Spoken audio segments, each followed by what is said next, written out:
أعوذ بالله من الشيطان الرجيم.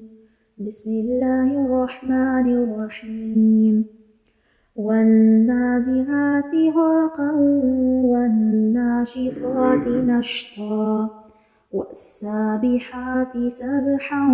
فالسابقات سبقا فالمدبرات أمرا يوم ترجف الراجفة تتبعها الرادفة قلوب يومئذ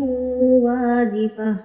أبصارها خاشعة يقولون أئنا لمردودون في الحافرة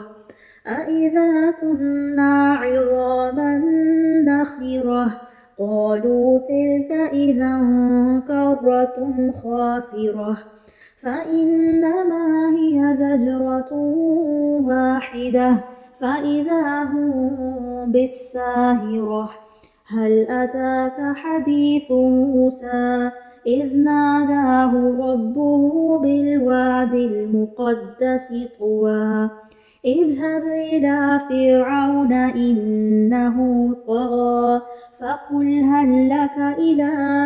أن تزكى وأهديك إلى ربك فتخشى فأراه الآية الكبرى فكذب وعصى ثم أدبر يسعى فحشر فنادى فقال أنا ربكم الأعلى فأخذه الله نكال الآخرة والأولى إن في ذلك لعبرة لمن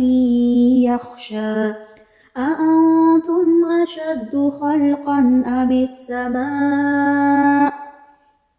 بناها رفع سمكها فسواها وأغطش ليلها وأخرج ضحاها والأرض بعد ذلك دحاها أخرج منها ماءها ومرعاها والجبال أرساها متاعا لكم ولأنعامكم فإذا جاءت الطامة الكبرى يوم يتذكر الإنسان ما سعى وبرزت الجحيم لمن يرى فأما من طغى وآثر الحياة الدنيا فإن الجحيم هي المأوى وأما من خاف مقام ربه ونهى النفس عن الهوى فإن الجنة هي المأوى يسألونك عن الساعة أيان مرساها فيما أنت من ذكراها إلى ربك منتهاها إنما أنت منذر من